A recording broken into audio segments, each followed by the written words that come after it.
Cool. All right. Welcome, everybody, to episode 21 of the Break Even Brothers podcast. How's it going, Brad? It's going great. From the last podcast episode, I thought I would just start off today with a banger, starting the auction at $200. So if you're on the YouTube stream, take a look at this beautiful Break Even Brothers cup that I created. Even has the date and my name on it. So yeah, we'll start it at $200 and let's chat offline in the YouTube comments. We'll start the bidding war. My guess, 500, 1,000. It's one of a kind, folks. Take a look. So yeah, I mean the red is just stunning. That's beautiful. Yeah. Very it was well created done. Not too long ago, so it's very fresh and unused.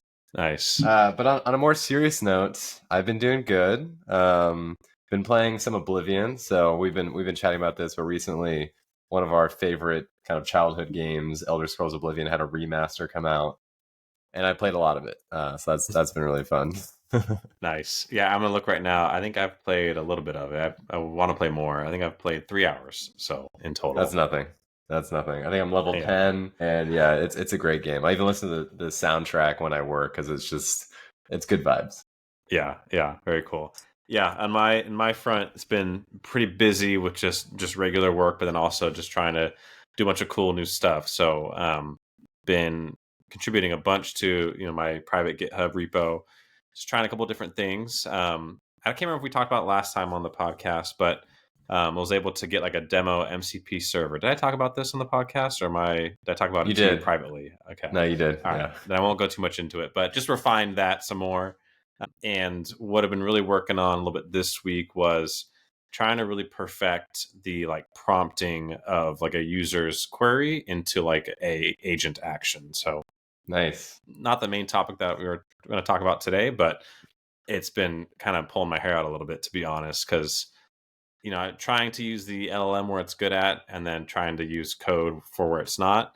But sometimes those lines aren't super black and white, and so it's like, which is going to be better? Is it better to try and like code all the different scenarios that someone could say and try and get to that outcome, or is it better to let the LLM interpret it, kind of getting mixed results with both? So yeah, just the joys of tinkering, Nice. So yeah, I was at Deep Dish Swift last weekend, and it was in Chicago. First time visiting for me. I think it's their 3rd or 4th year.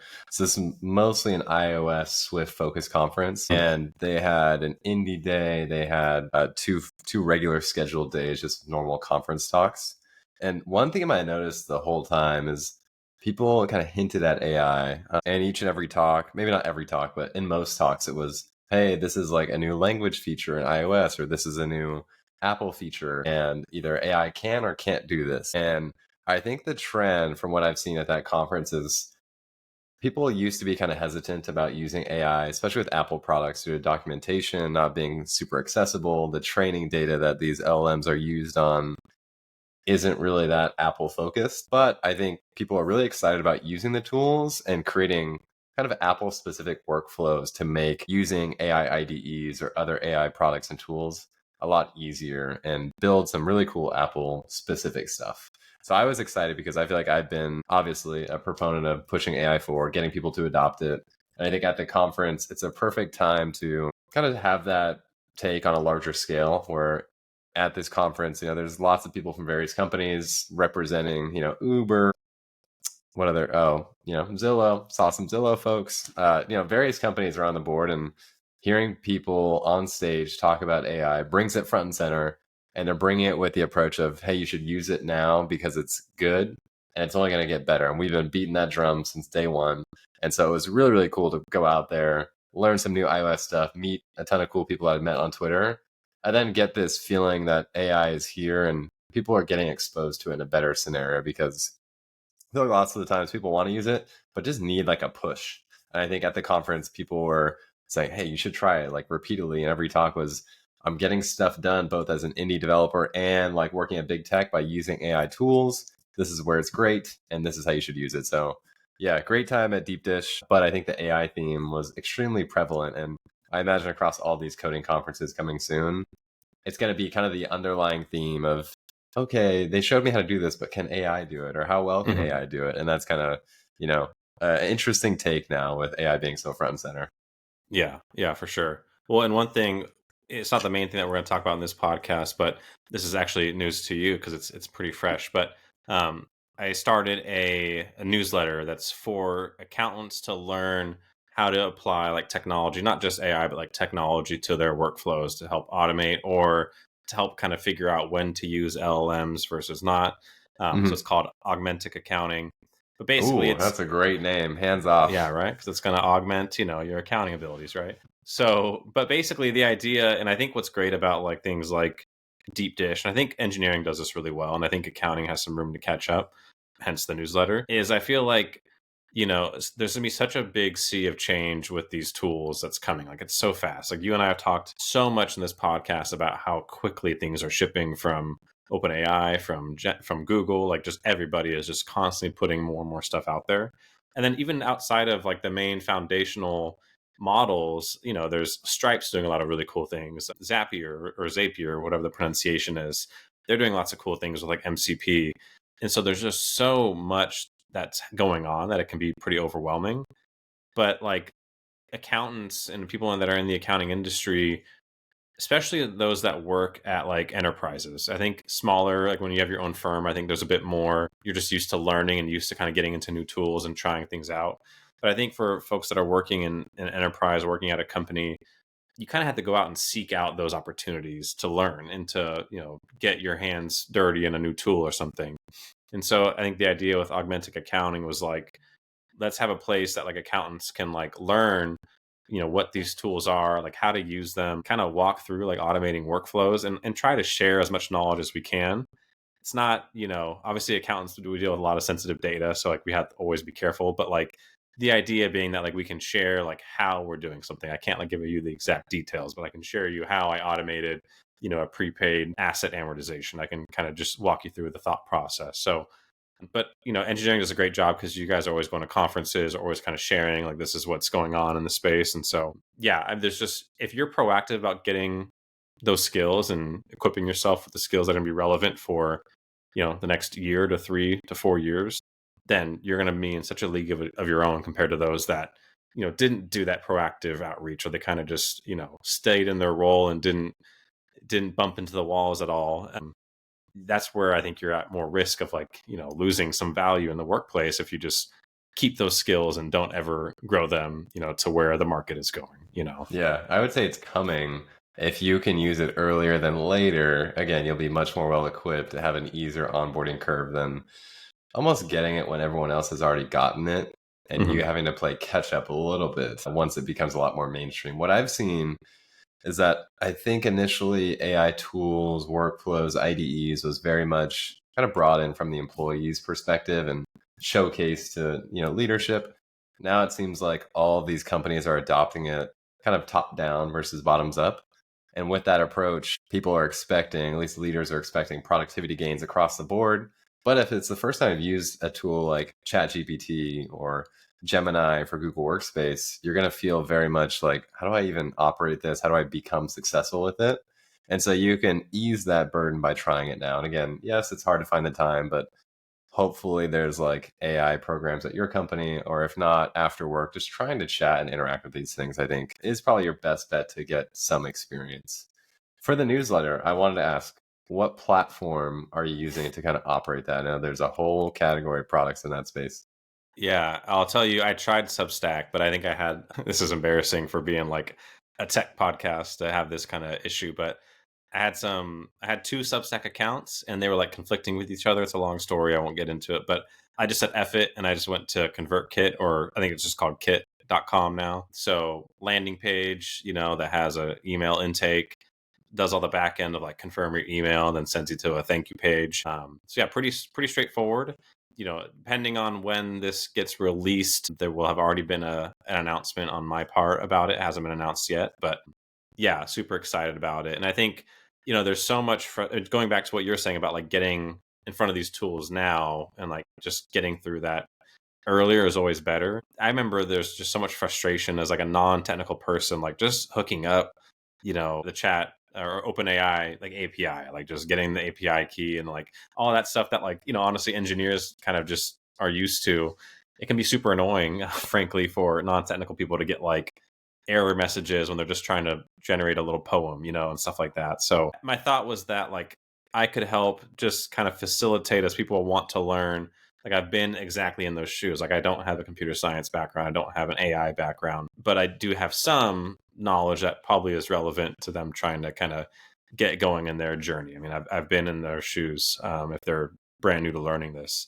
Part of when I was building the newsletter was I was looking at some of my old Udemy courses, and it was kind of a walk down memory lane of like, you bought this in 2017 and 2018, and so hoping to kind of like help people that really want to get on ramped to like understanding how to use these and understanding programming a bit more, like not just AI, but also talking about like, how do you interact with APIs? Like what's JSON? Like people don't, people think it's a name, so like explaining what JSON is and like how that all works. So not just AI, but specifically like, because I think the future of accounting is going to be people who can build. And I think there's two prongs to that. I think it's people who can build out like processes or automations to be able to handle the volume of work that's going to get thrown towards you and be efficient. And then I think the second one is build relationships, which obviously my newsletter is not about, it's not a psychology newsletter, but like if you can be good at those two things, if you can build out, whatever you need to build out to kind of get the data where you need to, or get the journal entries where you need to, and you can, be someone that people want to work with and be helpful to the organization or to the team that you're on, you're going to be okay. But I think if you're not doing those things, that's where it's going to be like, Yeah, I've seen it time and time again. People mention as we get more AI just intertwined in our lives from work to personal life, being a human is going to be much more valuable. When I think about that, sounds kind of dumb from the forefront, but I think it will really come around. And part of that is talking with people, building relationships. When I was in Chicago at the Deep Dish Swift conference, there's people I talked to on Twitter or on X, and I was trying to find them at the conference, and they've talked to me, but I don't necessarily remember them. So there's a ton of personal kind of connection building, networking skills that really take a lot of effort and skill to pull off. There's people that are popular at the conference, that aren't popular, like just meeting people, interacting with them, asking them the right questions, where being a conference attendee, I don't know, it takes a lot of effort to mingle with people, especially like entering large groups of people. And so I was really happy with how much socializing I did. And I think always starting out in these conferences, I always have this like fear of leaving the conference without talking to enough people. So coming in, I'm like, I want to talk to 5 or 10 people that I had met online, or at least I know the face or name. And happy to report back that I think this conference was a giant success. Tons of people I talked to over the past year, especially when I went to India on Bucks Bite. People I had talked to, I kind of met in person, said hello, had great conversations. So really exciting. I think, in the age of AI, being a human, definitely important.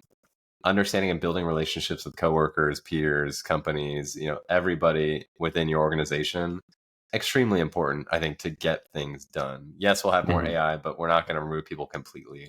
And then on that note, Duolingo recently put out kind of an AI manifesto. So it's not the first time we've seen this. Shopify released one, I don't know, maybe a few months ago. Their founder, Toby, mentioned AI is here and it's coming. Duolingo did more or less the same thing. And I have their notes kind of pulled up on my other monitor, and a few, I don't know, maybe exciting headlines or scary headlines, depending on how you look at it. It's mentioning they'll gradually stop using contractors to do work that AI can handle. AI will be used in their hiring process, and it'll be used in their performance reviews. And headcount will be given to a team if they cannot automate more of their work. Yeah, I mean, pretty interesting off that. I mean, if you think about performance reviews and people and AI, you think, oh, that sounds complicated.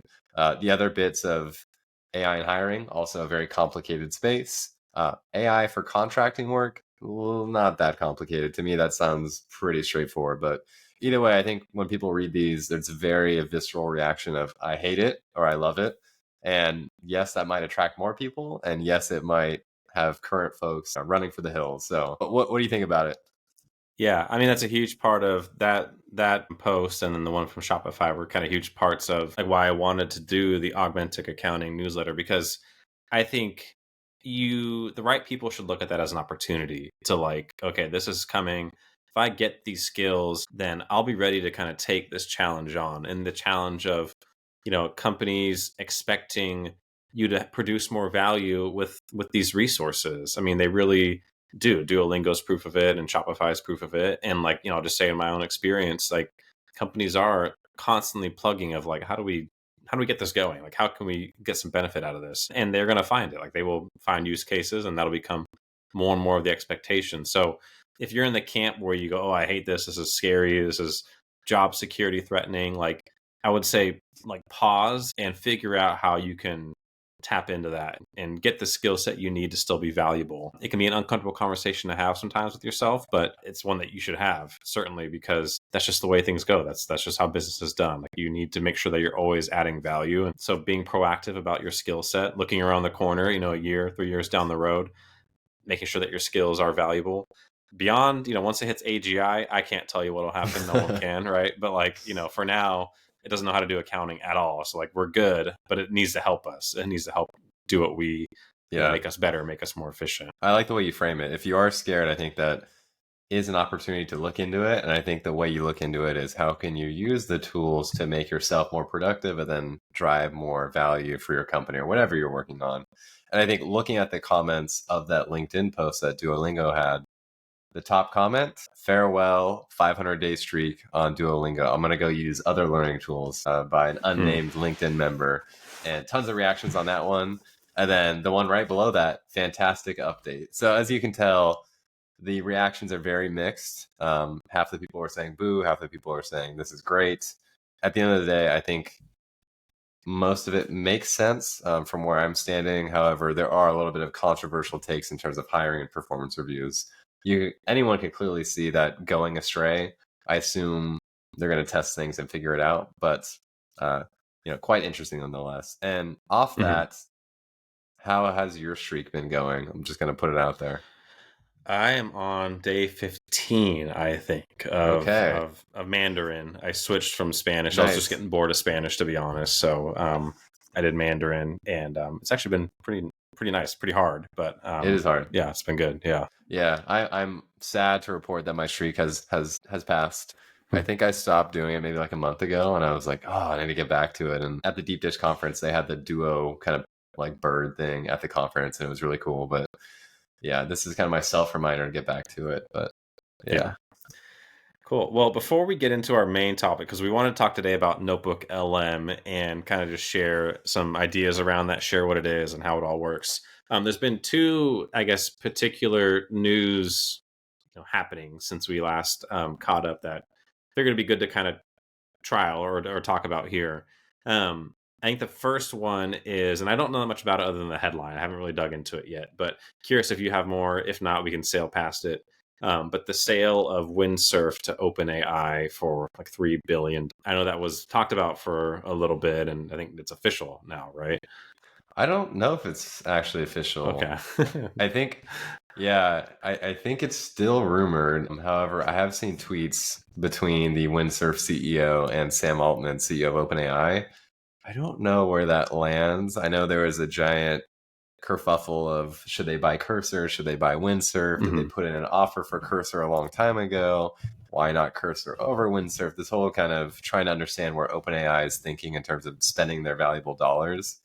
But I think it's been heavily rumored and will be announced soon. Other than that, I have a small update that I have used Windsurf recently.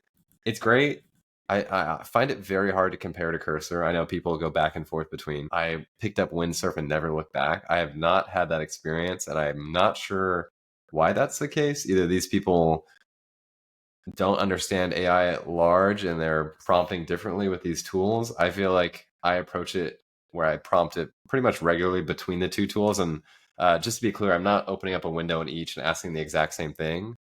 What I'm doing is just working with them for a few days. And I've found the Windsurf UI looks maybe a little bit better, more polished, but the performance and the editing experience and the inline edits across both products feel roughly the same. So I have spent my $20 on a Windsurf subscription for the podcast to kind of report back. So I think I have maybe, 15 more days. I have reactivated my Claude subscription for the chat app as well because I was doing that MCP work. So we're kind of at a problem where something's got to give. I have, ChatGPT, Claude, Cursor, Windsurf. I think that's all I have now. I almost signed up for Notebook LLM when I ran out of credits there.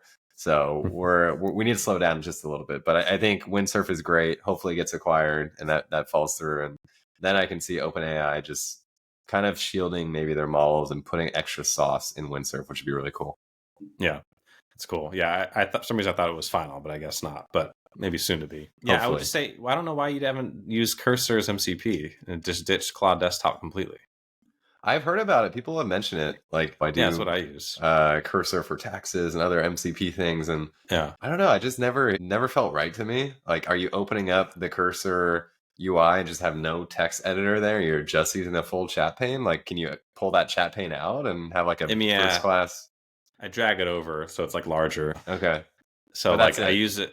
Yeah, like I used it. I built like the one I talked about. I built like a demo and I recorded a demo for people that I work with, and I just dragged the whole thing over. And I was like, it's like for those that don't know, this is Cursor. Like just pretend this is like an agent, you know. But it's pretty simple. It took me a long time to get the like setup right, but now that I've got it set up, like it's easy to add them now. Like it's not anything challenging anymore. At first, it was like a whole mind bend, you know. Yeah, I probably should use Cursor for MCP. Like, I don't know, integration work, but more or less I've been building it and then opening Claude, and then every time Claude launches, it tries to connect to my kind of personal capital MCP server, and that whole mess. So yeah, I should, but I haven't. Yeah. The other article I was going to mention, or see if we want to talk about a little bit here, is the whole Apple App Store trial and the changes for that. Do you want to talk about that on this one, or do you want to save that for another episode? We can keep the people waiting. We can talk about it. I mean, I think we're in early stages right now. So the Epic versus Apple trial, long debated, I think many years trial, where Epic was suing Apple for anti-competitive App Store measures. And I haven't read the full trial. I've been kind of on the sidelines waiting to see what happens. And recently a judge struck down and said Apple is being anti-competitive, and due to that, they're going to get fined and they need to change their policies. And so what I've cared about the most is being an app developer, indie developer, iOS developer, what can I do now that the Apple walled garden might change? And I think where we're standing today, the largest change is that Apple previously wouldn't allow you to go outside of the app to purchase things. Now you can do that. Again, you're not getting Apple's like frameworks and UI to have in-app purchases by your choice. You're leaving your app, going to a website, checking out with Stripe or your credit card, then coming back to the app. That will avoid any of the Apple fees, and that can be 15% if you're a small business or 30% if you're a larger business. And so immediately after this news happened, all these in-app subscription companies, even larger companies like Shopify, have came out swinging at Apple and saying, we just pushed a new update. Our pricing is much more transparent. You can go pay off the app. You can manage your subscription outside of the app, where previously Apple would reject you and tell you, don't do that, and slap you on the wrist. Now that's an option. With that comes a whole bunch of do's and don'ts, and seeing where that finally ends up. So I think today it's really hard to say what officially came out of it, because this happened maybe 2 weeks ago. And the largest thing that changed was the App Store guidelines, maybe a day or two after, got updated. And when Apple updates their App Store guidelines, they email all developers. So I saw the news on Twitter and thought, oh, cool, like what's going to happen? And then maybe 2 days later, I got this long update that they've updated their App Store guidelines, like terms of service document. I didn't take a look at it because I knew other people would. And over the past few days recently, everyone's been giving their own take on, if you're a small business, do that.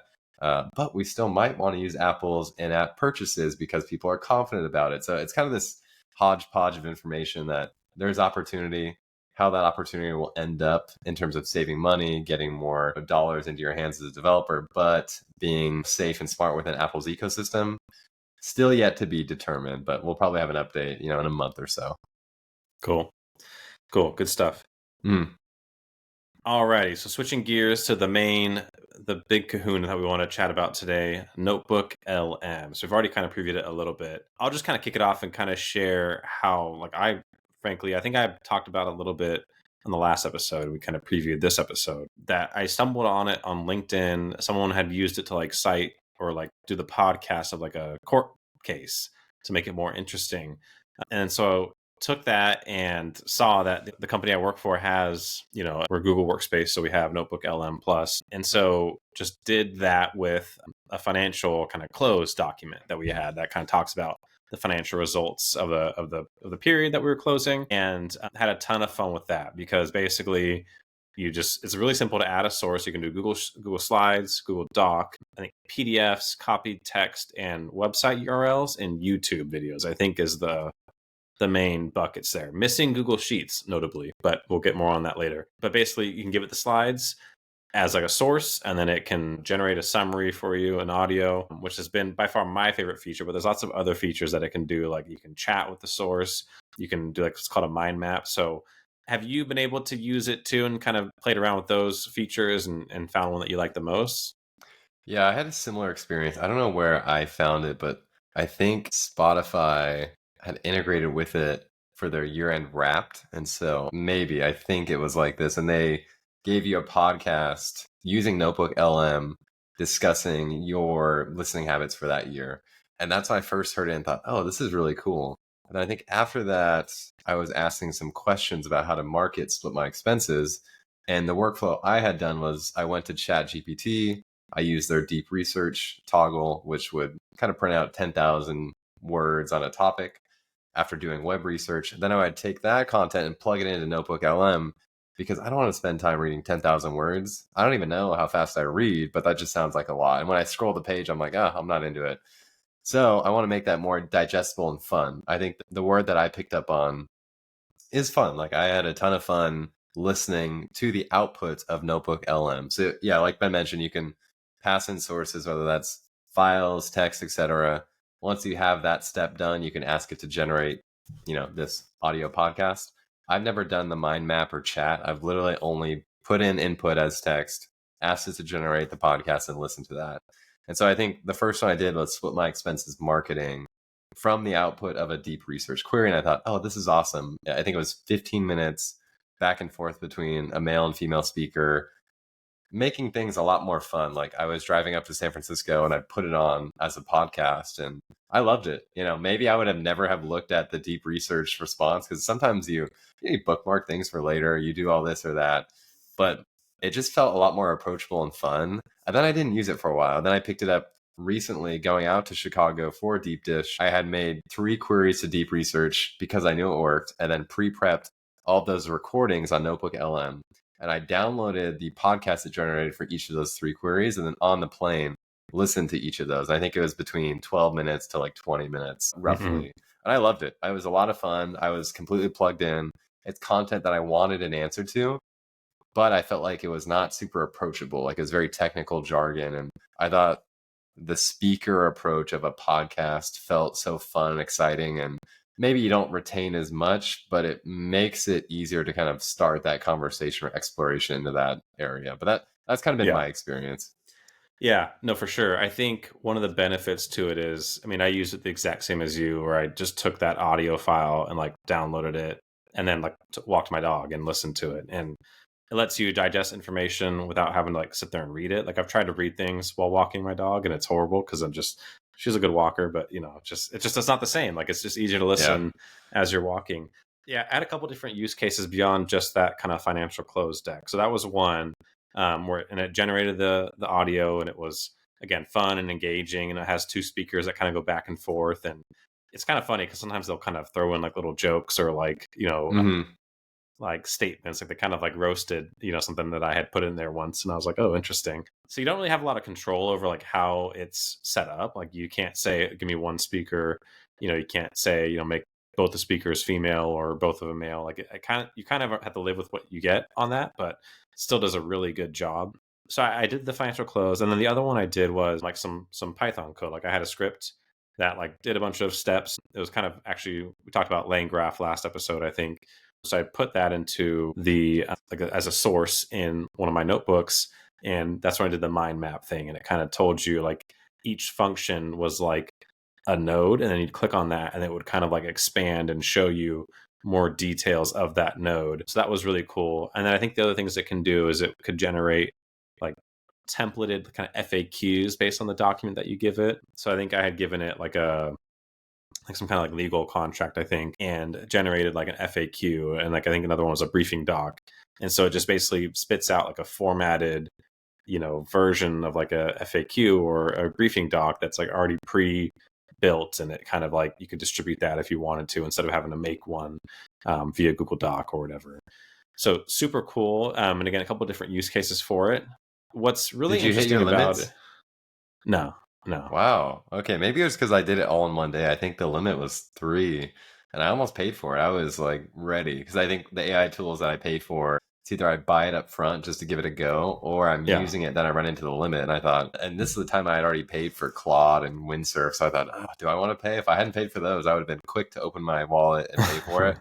But I was like on the plane and everything. So I think they have like a $10 unlimited plan, maybe I saw somewhere. And I think I might have that just because I'm on Google Workspace plan. Okay. Both like on my job and then just on my kind of, like the podcast type stuff. So I think it just comes with that. That I don't know. I should know that. But I have access and haven't run into any rate limiting in either environments. But what's also really cool about it is that you can like share your notebooks with people. And I think that's actually a really strong use case for it. Is you can share the notebook and you can share it basically the same view that you see it. So you can see the sources and like generate the audio and stuff like that. Or you can just share it as a chat, basically like a chat app. So you can basically like grant users, access to it.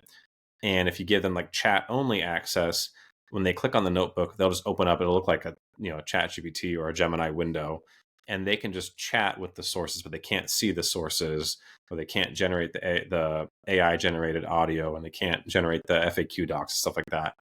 So I think it's super useful for like, knowledge sharing. Like if you have like statement of procedures or like kind of process documentation that, is just a static file that people, update once a year, instead of having that just be like a Word doc or a Google doc, you could throw that into Notebook LM. And then when new people come on, or you need to onboard new people, give them like chat access to that notebook. And then they can kind of ask, like, how do I do process X, Y, and Z? And it can kind of lay out the steps. So I thought that was a really, really strong use case for it, because that's what, I've used it for already. Immediately it was trying to onboard someone onto a new process, put the relevant documentation in there, and then just shared that link, and works like a charm because it just lets people be more efficient too, because then you're not taking the reviewers or the person who's kind of training you, they still probably have to walk you through it the first time, but then subsequent, you can kind of ask questions and not take up their time too. So really good for knowledge sharing, I think. And I think that's probably an area that I'm going to continue to kind of use it more, because it's so easy to kind of add context to it. It's very approachable, I think, for most people. Yeah. I wonder what the largest use case is in the workplace for audio, because the 2 times I had used it, I was in the realm of digesting audio, as weird as that may sound. When I'm working at my desk or, other areas in the workplace, not all the time am I listening to content. Like either I'll have no music, I'll have background music, like focus music, or I'll just have like very low general music. But sometimes I listen to podcasts at work, depending on what I'm working on. And I wonder how Notebook LLM could be. I mean, this just kind of came to me, but wonder which areas it would make the most sense to get critical information into, your head through audio. And almost makes me think, if the company, maybe a weird idea, if the company could have like an internal podcast, and this podcast was automatically sourcing emails or something that was from your inbox.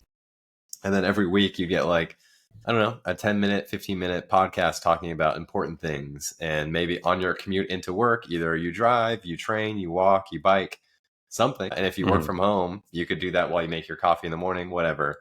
Some avenue to give you, boring or uninteresting information packaged in a way that's fun and approachable. Because that's my biggest draw to Notebook LM is I want to learn about things, but it feels almost too high effort to go read a long doc about it, to go read all these blog posts. I want correct data fed into a fun and engaging system. Like I'm not able to talk back to the podcast speakers, of course, but like you mentioned, there's jokes, there's humor, there's grit, it makes it a lot more entertaining. So I wonder in the workplace how far things could go to make it a little bit easier to plug in Notebook LM, because again, the times I've used it, I've been on the plane or like walking, and during a normal work day, I'm not on the plane every day, and I'm not, walking in an avenue that I'd be easily to, kind of plug in this audio content. So I do Yeah. wonder how companies can be efficient and smart of, one, packaging boring information and making it accessible, and two, plugging it into like an employee's life to make it, fit within their workflow. Yeah. Yeah. It's an interesting question, because it's like, well, what's the real value of Notebook LM? I think a lot of it is the simplicity, because I think you can do, the podcast like with, I'm sure you can do it with like OpenAI's voice agents. I'm sure there's a way to do it, but Notebook LM makes it so easy. But as far as right now, I don't think there's no API access. I think it's just purely a front Sadly end not. interface. Yeah. So, I think certainly there's an appetite for that, I think. And I totally relate to what you're saying of like being able to like listen while you're doing other stuff. It's funny, when I was kind of demoing it to people I worked with, I said, "Oh, it's great because you can like listen to like work stuff like while you're like walking the dog or like doing whatever." The way it came off was like you can't ever escape work now because it's just always in your ear. It's just kind of funny, but it's true. 'Cause sometimes you want to step away from your desk, but you can still kind of be engaged in other ways. But yeah, it's an interesting question for sure. I mean, I think there's no technical reason why, instead of having an all hands meeting where it takes up everyone's hour, they couldn't put the materials, put it into Notebook LM, and then just generate the podcast and distribute that out instead. I think that's like kind of meeting replacement for like distribution of information is certainly a good candidate for it. There's probably still times and places where it's appropriate to like have a meeting because maybe you need to interject with something. But like if you're just kind of distributing information like a one-way street, like an all hands, or certain meetings where it just tends to be you speaking out into the universe and people aren't like interjecting, or kind of you're not expecting any kind of follow-up, then it's a great candidate to just spit out the audio file and just say, here you go, like let us know if you have questions, kind of thing, because maybe that saves everyone some time. People can kind of listen at their own time, and if they have questions they'll reach out. If they don't, then everyone's hunky-dory. Yeah, it'd be cool to see kind of A/B testing between a large email blast with like maybe too much content. You get those emails at work that, needs like a TLDR, and then you send that same thing, but like Notebook LM. And again, I think the hard part is getting people to click on it and listen to it. So that is a bit of friction. But the same thing with a long email, people are just going to either never open it or just scan it. And I wonder if there's a question in there, how many people would kind of pick up on it, and it would then drive, maybe the question is differently represented in the Notebook LM versus the email, doing like a report based on the past week, what do you think about this? And maybe there's two different answers and you could source where they got that info from. But either way, I think Notebook LM is pretty darn cool. I think I'm trying to figure out ways I can plug it in more. I think the deep research to podcasts is an easy win for me. At work, I'll have to think about it a bit more, but very exciting. I think, once the API opens up, like, Spotify had access to it, it seems like, to build out their stuff. But for the general public, I know Google is very busy trying to win the AI model war on top of everything else. So I imagine there's a lot of demand in that space for them. Well, and one thing too, what I really like about it is kind of managed like context and like managed sources, I guess is another way to put it, because it's not going to hallucinate things that you don't give it, which I find, especially, we talked to the importance of, needing to be exact in certain fields, like in accounting, like it's all dollars and cents. A lot of times there's, contracts that underpin what we're booking, right? And so like, we don't have room for like AI to hallucinate stuff that doesn't exist. And so what Notebook LM does a great job with, and why I think it's got a lot of great potential in certain use cases like that, is like, it's only going to give you results on the sources you give it. Whereas if I go to, Chat GPT, it's a bit more open-ended. Like you're just saying, hey, like there's enterprise RAG that's out there where like it'll search across your whole company, index, essentially, if you ask it a question. And sometimes you get, sources that you don't actually want. Like maybe it's talking about the thing that you asked about, but maybe it's from a different time period, or maybe it's a different view. Maybe that's a more of a, a marketing view than it really is like an accounting view. And so like being able to manage the sources and manage the context, I think is super underrated or underappreciated, because sometimes, and I think as it gets easier and easier to get information from everywhere, like you're going to need to find a way to kind of filter out where you want to get your information from, because we all kind of have our favorite sources or places that we know, hey, I'm going to go to this place when I'm looking for, a certain answer, and that's something that I think Notebook LM does well. So for folks that are, I guess maybe a call to action or a challenge for people that are listening, when you're using Notebook LM, like, let us know what you think. Like, what are you able to use it for? And like, what do you think about like kind of the sources in that managed context? Because again, in my experience, it hasn't hallucinated anything past what, I give it. And that kind of feels like a nice kind of controlled environment almost. So be curious what listeners think. And when, let us know, if you run into any issues or if if it works great, we would definitely want to hear it. Yeah. Hats off to Google too. I think their products and context management has been fantastic ever since day one. Google's AI Studio, kind of like the Chat GPT, but developer version, handled large file uploads, integrating with Drive. I guess I'm not surprised since they have Google Drive, but you'd be surprised that all these other AI companies trying to play catch up on just file management. And that's the big thing with AI and prompting is you want to give the AI as much context as you can in the right way. And again, I feel like Notebook LM makes that easy. And surprisingly so, other competitors in the space have a tough time collecting your files, organizing them, kind of doing the RAG approach. Like I think Claude had a limit of like 25 megabytes. Other providers are roughly the same. I could go to AI Studio, drop in 500 megabytes of a video file, of an audio file. It uploads it with ease because of Drive and then integrates with Google smart models. Like hats off to them. I think they're killing it. It's a fantastic way to just almost have like your own RAG system with that. And then on top of that, you have a podcast. And who doesn't love that? So yeah. One last cool thing I'll add on that too is, because I mentioned it earlier, it does not support adding Google Sheets as a source, which is really interesting. I'm sure there's like a lot of challenges to that. I'm sure otherwise they would, but it just kind of goes to show, I think spreadsheets are just complete, data vomit a lot of times. And it probably makes it really hard to like put that into context and have AI understand it.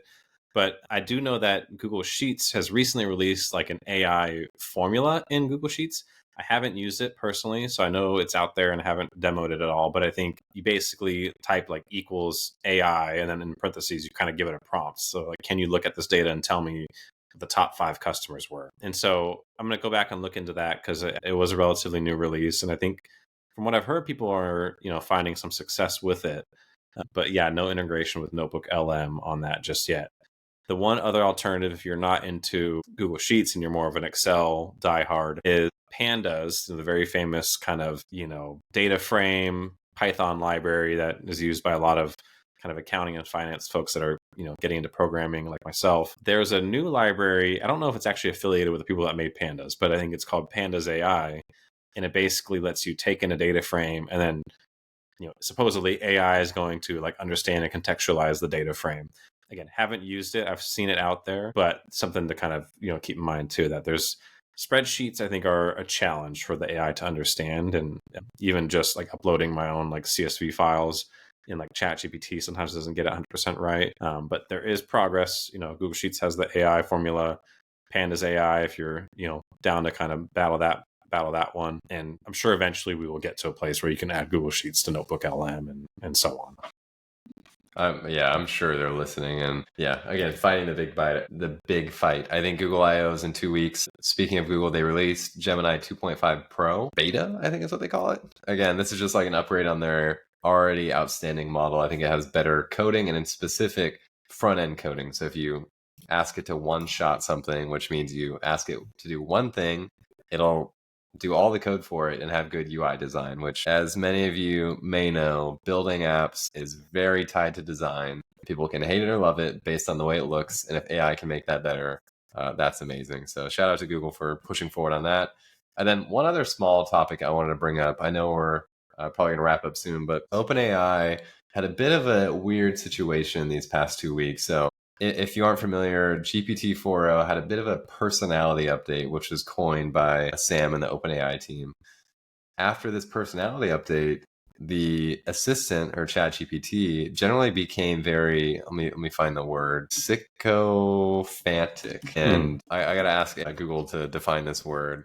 What I believe it means is extremely helpful, but almost to a degrading fact where it's trying to help you, but almost like always agreeing with you. And Interestingly enough, there was an ex like OpenAI researcher somewhere on the prompt engineering side who had mentioned that early on in his time in OpenAI, there was lots of arguments about specific words used in these system prompts. So again, when you're talking to ChatGPT, OpenAI has developed this probably 10 paragraph description of how the AI agent should act and respond to you. One of these disagreements came about using the word polite in a prompt. The argument was, should we use polite? Should we use helpful?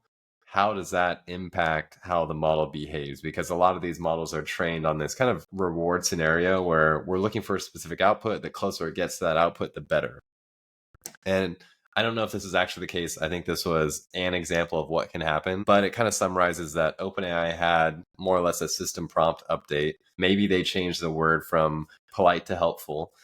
That small change might have made the AI assistant extremely on your side, no matter what. To give you an example, you could ask things like, if I died and saved 1,000 people, like, would that be worth it? Some kind of like existential bad news for you, but good news for others, greater good situation.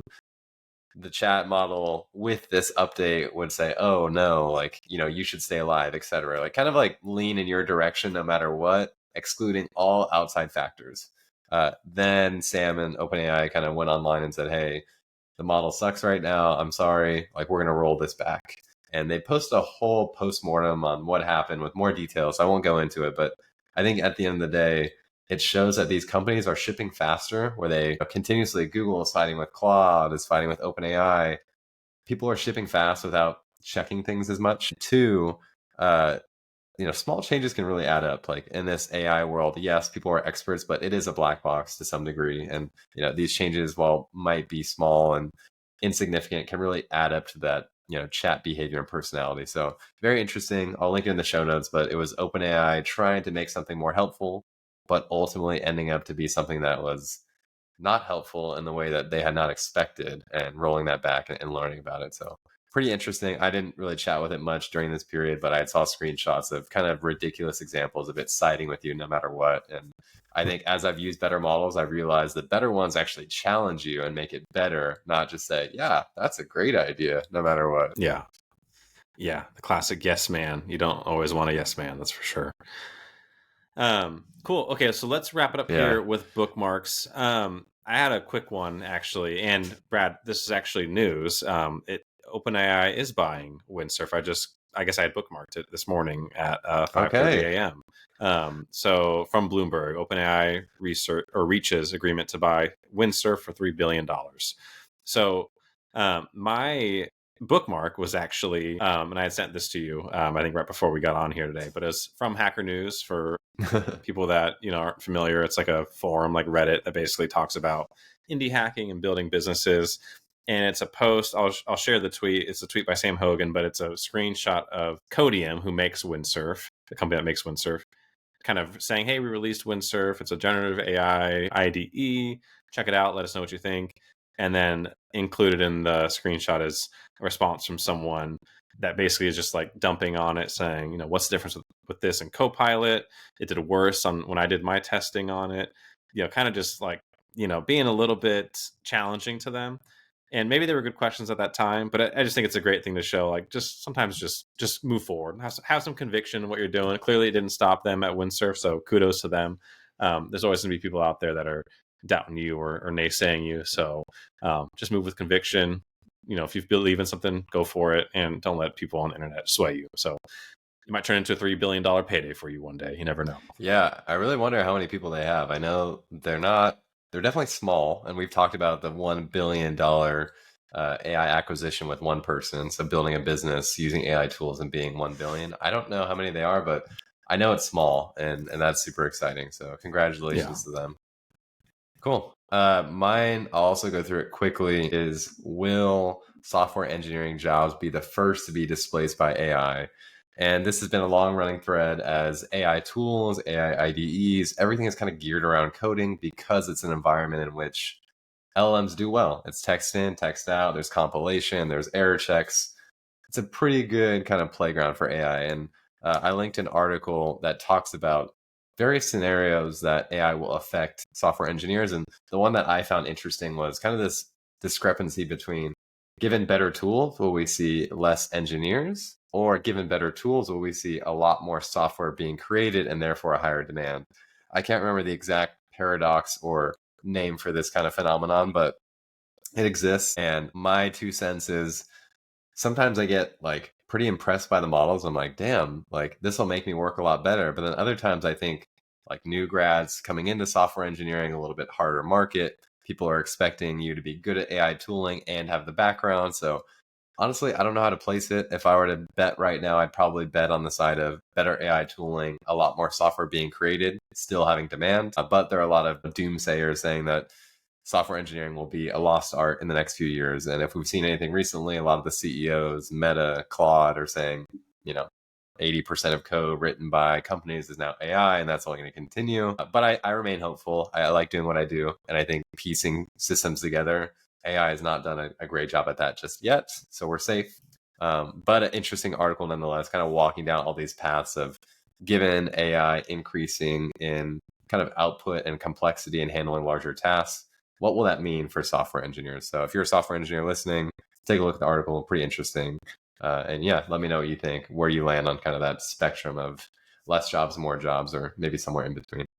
Yeah, it's an interesting line. 80% of code will be written by AI, because I feel like, that's still, like you said, the juice a lot of times is like hooking these things up and troubleshooting when things go wrong. So, maybe at face one might go, oh wow, that's pretty dramatic or pretty scary, depending on how you look at it. But I think similar to accounting, there's a ways to go. I'm not saying it's impossible. Maybe we'll be there in the long run. In fact, I'm sure we will. But I think we got some time. So yeah, like you said, just let's get used to the tools, get familiar with them, and make yourself more productive in the short to medium term, and see what happens from there. Yeah, it's definitely a catchy title, but will it actually play out in certain ways? I don't know. But either way, I'll be using it. So whatever happens, I'm riding with the tide. Yeah, absolutely. Cool. Awesome. Well, good stuff, Brad. We'll end it there, and talk to you later. Sounds good. See ya. Thank you for listening to the Breaking Brothers podcast. If you enjoyed the episode, please leave us a 5-star review on Spotify, Apple Podcasts, or wherever else you may be listening from. Also, be sure to subscribe to our show and YouTube channel so you never miss an episode. Thanks, and take care. All views and opinions by Bradley and Bennett are solely their own and unaffiliated with any external parties.